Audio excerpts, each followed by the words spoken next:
మీ ఆలోచనలు మీ భావాల్ని ఎలా బాధిస్తాయో, అవి ఎలా శారీరకంగా ఆరోగ్యాన్ని పాడు చేస్తాయో ఇప్పుడు ముందుగా ఆలోచనలు ఒత్తిడిని గురించి మాట్లాడుకుందాం. తెలుసా మీ ఆలోచన విధానంతో మిమ్మల్ని ఒత్తిడికి గురి చేసుకోగలరని? మీరనవచ్చు, లేదు నా పరిస్థితుల వల్లనే కాదు. మీ పరిస్థితులను గురించి మీరు ఆలోచించే విధానమే. దేవుడు మనకు జవాబునిచ్చాడు. ఒక సింపుల్ అంటే ప్రతి సమస్యకు ఒక సింపుల్ ఆన్సర్. అయితే దాన్ని తెలుసుకోవడానికి జీవితకాలం పట్టేస్తుంది. ఆర్థర్ ర్యాంక్ ఒక ఇంగ్లీష్ ఎగ్జిక్యూటివ్ వారంలో ఒక రోజున చింతించాలని నిర్ణయించుకున్నాడు.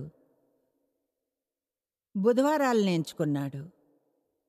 సరే, అతను విసిగిపోయేలా ఏదైనా జరిగినా లేదా ఆశ్చర్యపరిచేది, కోపం తెప్పించేది దాన్ని వ్రాసుకుని తన వర్రీ బాక్స్లో వేసి వచ్చే బుధవారం వరకు దాని గురించి మర్చిపోయేవాడు.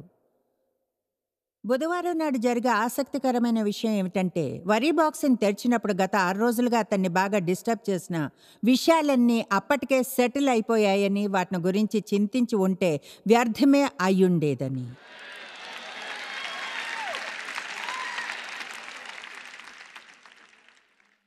మా అడ్మినిస్ట్రేటివ్ అసిస్టెంట్ ఎక్కడుంది? నా హిప్ సర్జరీ నుంచి కోలుకుంటున్నప్పుడు ఆమెతో ఏదో ఇవ్వమని అన్నాను. ఓ 30 రోజులు ఫోన్ మోగకుండా చాలా అర్జెంట్ అయితే తప్ప, ఈమెయిల్స్ అవి ఏమీ రాకుండా నిజంగా ముఖ్యమైతే తప్ప అలా చేయగలవా అని. సరే, ఆమె నన్ను చాలా తక్కువగా కాంటాక్ట్ చేసింది. అంత అయిపోయాక అన్నాను, నువ్వు చాలా మంచి పని చేశావు. ఆ మందే నేనేం తెలుసుకున్నానో తెలుసా? చాలా వరకు వాటికి అవే సాల్వ్ అయిపోతాయి. ఆశ్చర్యం, కొన్ని విషయాలు వాటంతటవే సాల్వ్ అవుతుంటే వాటిని గురించి మనం అంతగా ఏం చేయకున్నా ఇప్పుడు దాని అర్థం బాధ్యతారహితంగా ఉండమని కాదు. కానీ నిజంగా చాలాసార్లు మనం దేవునికి కార్యం చేయడానికి సమయమే ఇవ్వం. మనమే చింతిస్తూ ఉంటాం. కనుక చింత అంతటినే వారానికి ఓ రోజున చేయండి. ఆ రోజు వచ్చేప్పటికి తెలుస్తుంది అసలు చింతాల్సిన అవసరం లేదని. తెలుసా, ఎక్కువగా నేను ఏసు మీటింగ్స్ అనే వాటిని పెట్టుకుంటాను. తెలుసా అంటే ఏమిటో? అప్పుడు ఏసు దగ్గరికి వెళ్ళి ఇలా అనడమే, మనం ఒక మీటింగ్ పెట్టుకోవాలి, ఎందుకంటే నేను గందరగోళంలో ఉన్నాను, నాకు కొంచెం సమాచారం కావాలి. నేను ఎన్నో ఏళ్ళు ఒత్తిడితో గడిపేసా, తలనొప్పులతోనూ అన్ని రకాల విషయాలతోనూ. డాక్టర్లందరూ ఒత్తిడి వల్లనే అనేవారు. అది నా కోపం తెప్పించేది. అనుకున్నా, కాదు, మీరే ఒత్తిడిని కలిగిస్తున్నారు. అది ఒత్తిడి అని మీరు నాకు ఒత్తిడి కలిగిస్తున్నారు. నేను అలా ఉండేదాన్ని, ఎందుకంటే మా అమ్మకు మెంటల్ డిజార్డర్ ఉండేది. నేను ఆ స్ట్రెస్ అనే మాట వినాలనుకోను. జీవితాన్ని హ్యాండిల్ చేయలేమన్నది అది ఒకటే అనుకున్నా. నాకు మెంటల్ ప్రాబ్లమ్స్ అనేవి ఉండకూడదు. చివరికి విద్య మరియు అర్థం చేసుకోవడం అనే పెద్ద సిరీస్ ద్వారా ఒత్తిడి అనేది ఎన్నో వేర్వేరు విషయాల వల్ల నాకు కలుగుతుందని తెలిసింది. చెప్పాలంటే నేను చేసే చాలా పనులు తప్పగానే చేసేదాన్ని. అంటే చింతించడం, ప్రజల్ని మార్చాలనుకోవడం. మనం ప్రజల్ని మార్చలేము, దేవుడు మాత్రమే మార్చగలడు. మీరు కానీ ఎవరినైనా పెళ్లి చేసుకున్న తర్వాత వారిని మార్చాలి అనుకుంటే మీరు మేలుకుని అలా చేయగలనడానికి ముందే గులాబీల వాసన చూడండి. ఎందుకంటే ప్రామిస్ చేయగలిగిన వాళ్ళకు కొన్ని మీరు చూడని చెడు అలవాట్లు ఉంటాయి. కలిసి ఉన్నప్పుడే అవి తెలుస్తాయి. ఇదెలా ఉంది? దేవుని పెళ్లి చేసుకున్నప్పుడు నాకు తెలియదు గోల్ఫ్ ఆడతారని. అసలు తెలియదు, నిజంగా తెలియదు. ఎందుకంటే ఫోకస్ అంతా నా మీదే ఉంచేవారు. అలానే జీవితం అంతా ఉంటుందని నేను అనుకున్నాను. కమాన్, ఎవరైనా చెప్పేది వింటున్నారా? చూడండి, మీకు తెలుసా హనీమూన్ అనేది ఎన్ని రోజులను? తర్వాత నిజం బయటపడింది. ఒకరోజు ఆ వీకెండ్లో వాళ్ళ ఫ్యామిలీ అంతా వచ్చింది. ఈయన అన్నారు, చూడండి వచ్చారని నేను ఇల్లు అది క్లీన్ చేస్తున్నా. అప్పుడు ఈయన అన్నారు, చూడు నేను పార్క్ వెళ్తున్నా షాక్ బాల్స్ని కొట్టడానికి. నేను అనుకున్నా, ఏమిటి షాక్ బాల్ అంటే ఏమిటి? చూడది గోల్ఫర్స్ చేసే పనిలో వాళ్ళు ఒక బ్యాగ్ నిండా గోల్ఫ్ బాల్స్ని తీసుకుని వెళ్ళి ఒక దాని తర్వాత ఒకటి మరొకటి కొడతారు. నాకు తెలియదు వారానికి ఒక రోజు గోల్ఫ్ ఆడడానికి మిగతా 6 రోజులు ప్రాక్టీస్ చేయాలని. నాకు అర్థం కాలేదు. అయితే ఇదిగో ఇక్కడున్న 48 ఏళ్ల తర్వాత ఇప్పటికీ డేవ్ స్వింగ్ మీద వర్క్ చేస్తున్నారు. ఆయన చెడుగా ఆడిన ప్రతిసారి ఆయన మళ్ళీ వెళ్ళి వర్కౌట్ చేయాల్సిందే. ఎందుకంటే ఇప్పుడు ఆయనకు అందులో ఏదో సాల్వ్ చేసేది ఉంది. చూడండి, ఇప్పుడు ఏదో ఒకలా జోక్‌లా ఉంటుంది. ఆయన వెళ్తారు కనుక అదేమిటో ఇప్పుడు నాకు తెలుసు అనుకుంటా. నేను అలాంటే మీరు ముందు వెళ్ళండి.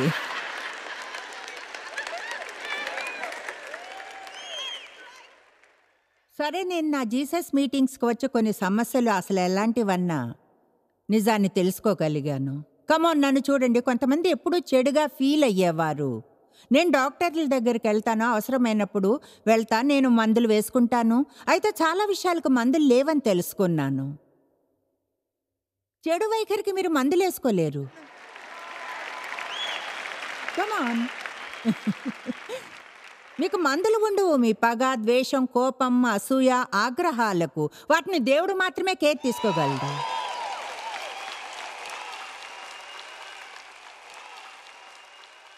అందుకే నాతో నేను నిజాయితీగా ఉన్నాను. ఇవే నేను తెలుసుకున్న విషయాల్లో కొన్ని, ఇక్కడ కొన్నిటిని వ్రాసా. జీసస్ మీటింగ్స్కి వచ్చినప్పుడు ఆయన నుంచి ఎన్నో సింపుల్ అయినవి అయితే ఒత్తిడిని తీసివేసే ఐడియాలను పొందాను. నా షెడ్యూల్ని మార్చుకోవడం, కొంచెం మార్జిన్ని వదలడం, అంటే ఒకదానికి మరో దానికి మధ్య బ్రేక్స్ లేకుండా ఉండేలా చూసుకోవడం.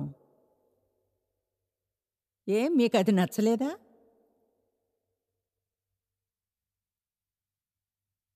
నేను ఎలా అంటే టైం వేస్ట్ చేయడం నాకు ఇష్టం ఉండదు.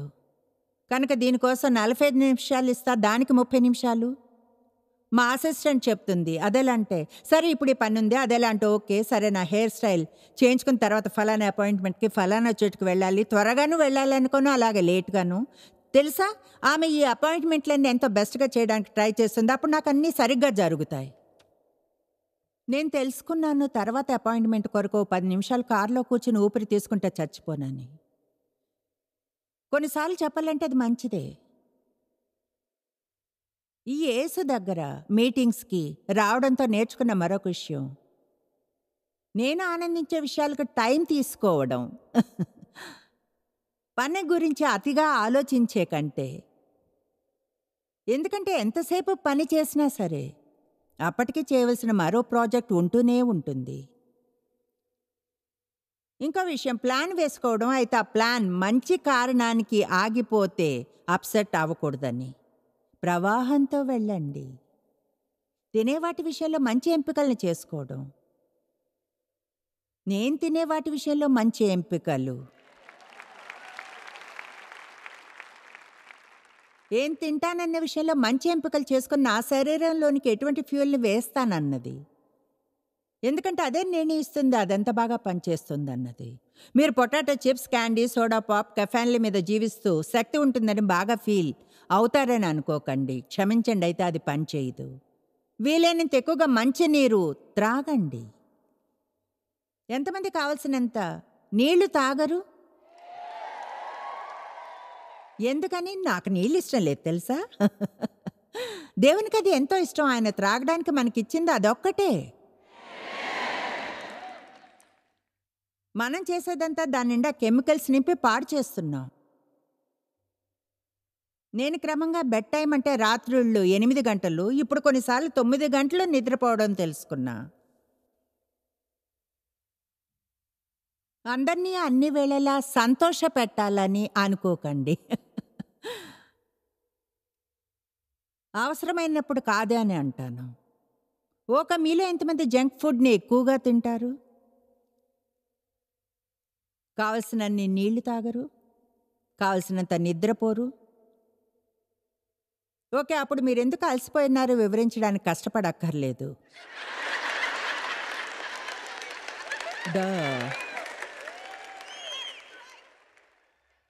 మనం తప్పు పని చేసి మంచి ఫలితం వస్తుందని ఎప్పుడూ ఎందుకు అనుకుంటూ ఉంటాము?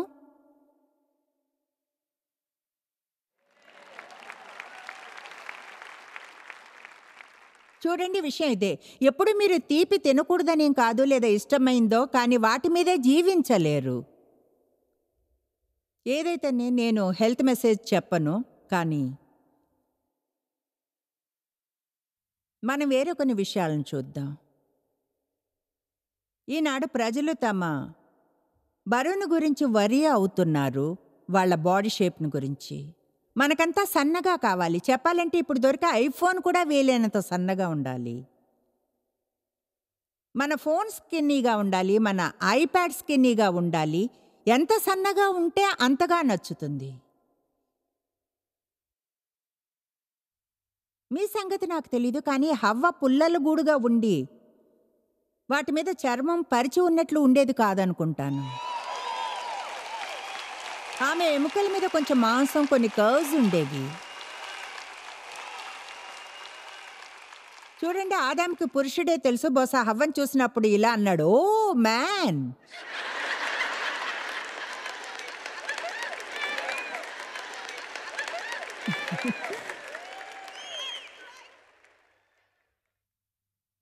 చూడండి, ఒకవేళ మీకు నచ్చని శరీర భాగాలతో సమాధానం పొందండి. కొంతమంది మీ తొడలతో సమాధాన పడాలి, మీ కాలివేళ్లతో సమాధాన పడాలి. విషయం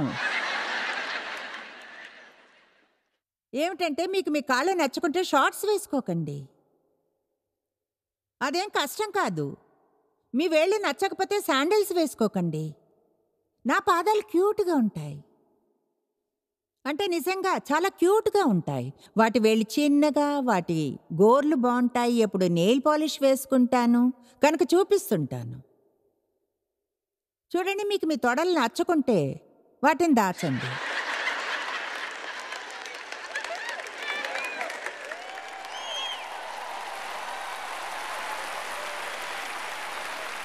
బ్లాక్ బేబీ, బ్లాకే కలర్. ఆమేన్. మీరు అది చేసే విధానం ఇదే. బాగా టైట్ ప్యాంట్స్ని వేసుకోండి, అలాగే లాంగ్ టాప్స్ని. దాంతో బాగా సన్నగా కనపడతారు.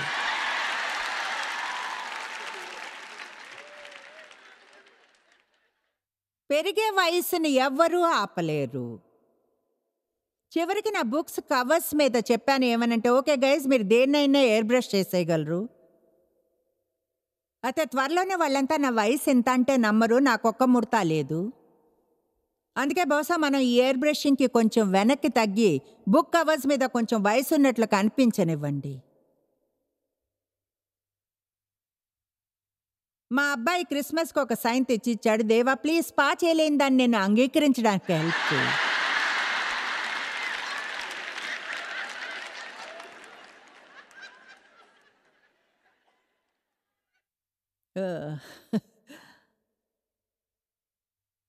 చూడండి, మనం మన జీవితాల్లో టెన్షన్ ట్రిగర్స్ అనే వాటిని గమనించాలి. ఎప్పుడు టెన్షన్ వస్తుందో గుర్తించి సంకల్పంతో రిలాక్స్ అవ్వడం నేర్చుకోండి. నేను వ్రాసేప్పుడు కొన్నిసార్లు వ్రాయడం మీద ఎంత ఫోకస్ చేస్తానంటే అక్షరాల గంటల గంటల తరబడి అలా కూర్చోగలను. అయితే మా కైరోప్రాక్టర్ ఇంకా డాక్టర్ ఇద్దరూ చెప్పారు అలా చేయకండి అని. గంటలో ప్రతి 45 నిమిషాలకు ఒకసారి లేచి అటు ఇటు కొంచెంసేపు నడవండి, స్ట్రెచ్ అవ్వండి, కొంచెం బ్రేక్ తీసుకోండి మధ్య మధ్యలో, కొన్ని నిమిషాలు బయటికి వెళ్ళండి అని.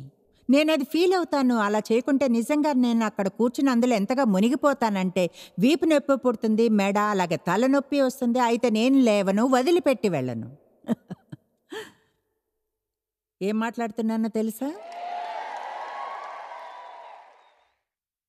తీర్మానం గల వ్యక్తినైనందుకు సంతోషం. అయితే కొన్నిసార్లు తీర్మానంతో ఉంటాను. ఎంతగా అంటే చెప్పాలంటే అలా చేయడం శ్రేష్టమైన పని కాదు. మెడ నొప్పి పుడితే, తలనొప్పిగా ఉంటే ఊపిరి తీసుకోండి, కొంచెం నడవండి, బాత్రూమ్కి వెళ్ళండి, స్ట్రెచ్ అవ్వండి, ఊపిరి పీల్చుకోండి, సంకల్పంతో ఏదైనా ఆలోచించండి.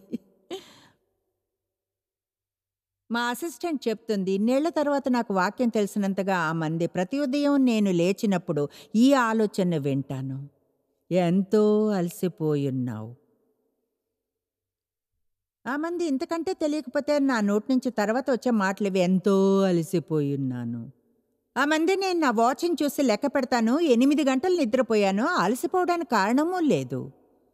చూడండి, మన బుర్రలో చెత్త నింపడం అంటే శత్రువుకిష్టం. అందుకని క్రమంగా మీ మనసులో మెదులుతూ ఉండే విషయాల్లో ఒకటి ఆ ఆలోచనతో ఉండకూడదని గుర్తించడం నేర్చుకునే వరకు ఏమిటంటే, నేనిది చేయలేను, ఇది చాలా కష్టంగా ఉంది. ఇంకో నిమిషం కూడా నేను నిన్ను సహించలేను. చూడండి, మనం ఇలా అనుకోవాలి, నా బలమైన క్రీస్తు ద్వారా నేను చేయవలసిన సమస్తము చేయగలను.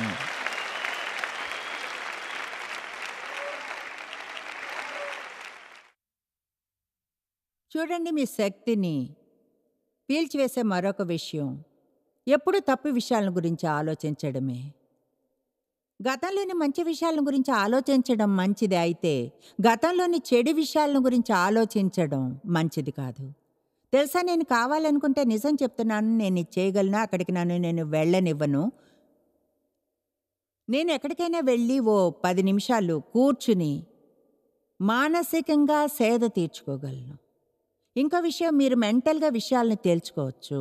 మానసికంగా నా తండ్రి నన్ను అబ్యూస్ చేసినప్పటి కొన్ని విషయాల నుంచి విడుదల కాగలను. ఏం చెప్తున్నాను అంటే, నేను మరింతగా అప్సెట్ అవుతాను. చూడండి, అలా ఎక్కువగా జరగదు, అయినా అప్పుడప్పుడు నా మనసు ఆ విషయం వైపుకు వెళుతుంటుంది. నాకు గుర్తుంది ఆయన్ని అసహించుకున్న ఆ ఏళ్లన్నీ, దానివల్ల నా జీవితంలో కలిగిన టెన్షన్ అంతా, గొప్ప జీవితాలు కల ఇతరుల పట్ల నాకెంత పగ ఉండేదో. అంతకంటే ఇప్పుడు స్మార్ట్గా ఉన్నాను. దేవుడు మీ జీవితంలోనికి వచ్చిన తర్వాత ఎంతమంది తెలివిగా అయ్యారు? ఎవరినైనా అసహించుకోవడానికి టైము, శక్తి రెండూ లేవు. కోపం తెచ్చుకోవడానికి చాలా శక్తి కావాలి, మంచి కోపానికి తర్వాత నిమ్మళించడానికి. ఇప్పుడు వేస్ట్ చేయడానికి నాకు అంత శక్తి లేదు. దేవుడు పిలుపునిచ్చి చేయమన్నది చేయడానికి శక్తిని కాపాడుకోవాలి. కమాన్ నా. తెలుసా, మనం ఊరికే కూర్చుని ఇది లేకుంటే బాగుండు, అది లేకుంటే బాగుంటుంది అనుకుంటాం. ప్రజలు మనల్ని బాగా చూసుకోవాలంటాం. ఒక విచారకరమైన ప్రకటన ఇస్తా. అంటే నెగిటివ్గా అనడం లేదు, కానీ లోకం మారదనుకుంటాను.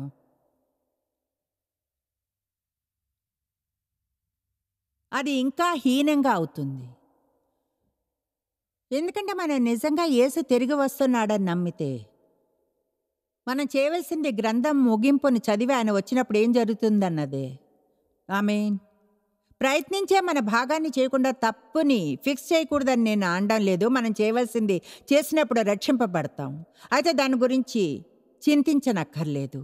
నా జీవితం మారాలని ఇప్పుడు కోరుకునేదాన్ని. నా జీవితం మారాలి, మా బిడ్డలు మారాలి, దేవుని మార్చాలి, ప్రతిదీ మారాలని కోరుకున్నాను. అయితే చివరికి అనుకున్నాను, ఏమన్నా తెలుసా, నేను మారితే బాగుంటుంది.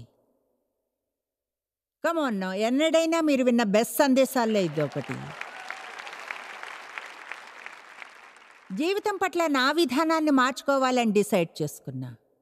నా బలమైన క్రీస్తు ద్వారా నేను చేయవలసిన ప్రతిదీ చేయగలను, మంచి వైఖరితో చేయగలను.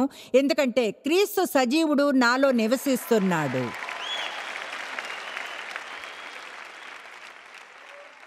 ఇలా అనకంటే, నేను ఇది చేయలేను, ఇది నాకు చాలా ఎక్కువ. ఎందుకంటే దేవుడు అంటాడు, మీరు సహించలేని దానికంటే ఎక్కువ నేను ఎన్నడూ ఇవ్వను. అయితే ప్రతి శోధనలో నుంచి బయటపడే మార్గాన్ని ఇస్తాను. చెప్తున్నాను, నిజంగా మీరు దేన్నైనా భరించలేనప్పుడు దేవుడే బయటకు తీస్తాడు.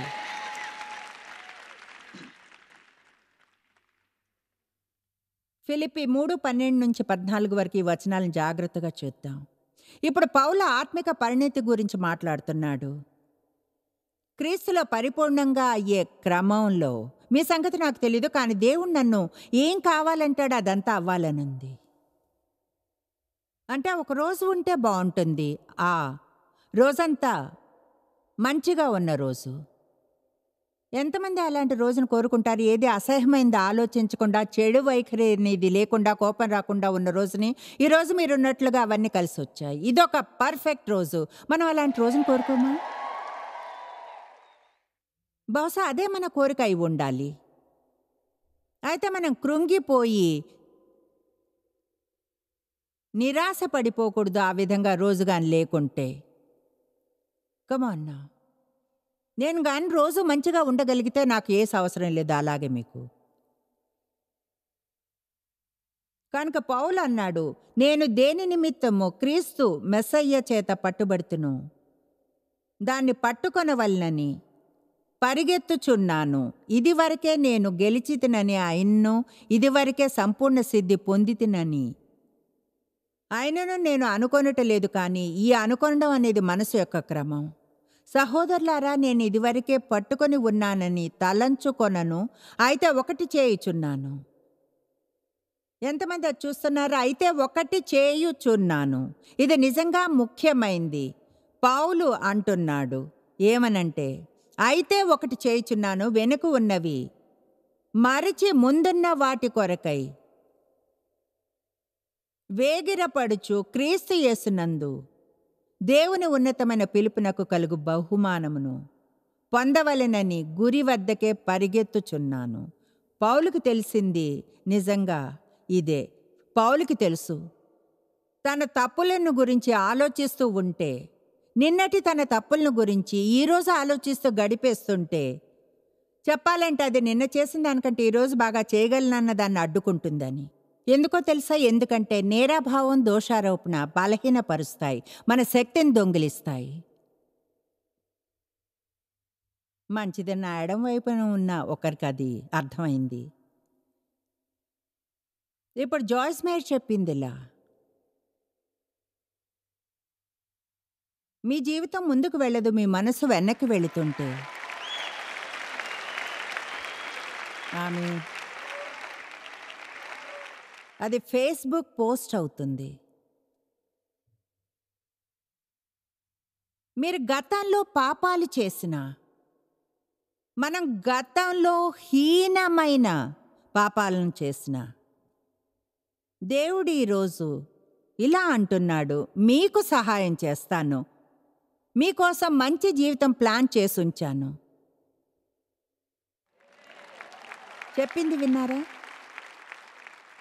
ఒక్క నిమిషం యెషయా 43 చూద్దాం. 1-2 వచనాలు.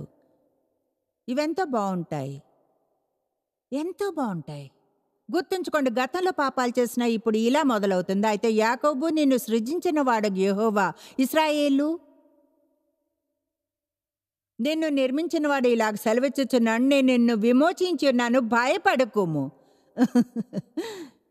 పేరు పెట్టి నిన్ను పిలిచి ఉన్నాను, నీవు నా సొత్తు. గతంలో పాపాలు చేసిన భయంలో నివసించిన అవసరం లేదు. నిన్ను విమోచించి ఉన్నాను కనుక నిన్ను బంధకంలో వదిలివేయడానికి బదులుగా నీ కొరకు వెల చెల్లించి ఉన్నాను. పేరు పెట్టి నిన్ను పిలిచి ఉన్నాను, నీవు నా సొత్తు. గతంలో ఎన్నో పాపాలు చేసినా నీవు జలముల్లో బడి దాటినప్పుడు నీకు తోడై ఉందును, నదుల్లో బడి వెళ్ళినప్పుడు అవి నీ మీద పొర్లి పారవు, నీవు అగ్ని మధ్యన నడిచినప్పుడు కాలిపోవు, జ్వాలలు నిన్ను కాల్చవు. గతంలో పాపాలు చేసి ఉన్నా నిన్ను కాపాడతాను, నీకు వ్యతిరేకంగా వచ్చే ప్రతి దాని నుంచి నిన్ను కాపాడి బయటకు తీసుకువస్తాను.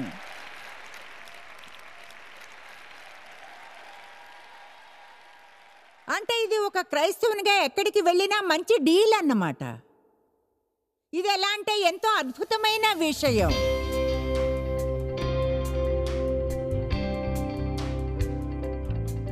మనందరం మన ఆలోచనలను కంట్రోల్ చేసుకోగలం, ఒకవేళ మనం అది నమ్మి అది ఎలా చేయాలో పరిశుద్ధాత్మను కార్యం చేయనిచ్చి మనకు బోధించనిస్తే మన ఆలోచనలను బంధించాలని మనం అనుకోవాలి. ఎలాంటి ప్రతికూలతనైనా వదిలేయాలని, ఈరోజు దేవుని సత్యాలను ప్రకటించాలి అని. మీరు ఎన్నడూ తెలుసుకోలేనంతగా జాయిస్ మేర్ మినిస్ట్రీస్లో మీరు మాకెంతో ముఖ్యం. మిమ్మల్ని అభినందిస్తున్నాం. మా ప్రపంచవ్యాప్తపు మినిస్ట్రీ సాధ్యం అయ్యేలా చేసే మా ఫ్రెండ్స్ మరియు పార్ట్నర్స్ కి థ్యాంక్స్. అందరం కలిసి ఆకలిగొన్న వారికి భోజనం పెడుతున్నాం, బీదలకు బట్టలు ఇస్తున్నాం, సువార్తను దేశాలకు చాటుతున్నాం. మమ్మల్ని కాంటాక్ట్ చేయండి లేదా joycemeer.orgని ఈ రోజే విజిట్ చేయండి. మీ ప్రార్థన విన్నపాలను కొరకు, అలాగే మరిన్ని సాధనాలను గురించి తెలుసుకోండి. జాయిస్ మేర్ షెడ్యూల్ని చూసి భాగస్వామిలో భాగమవ్వండి, క్రీస్తు ప్రేమను ప్రపంచమంతటా పంచుకోవడానికి.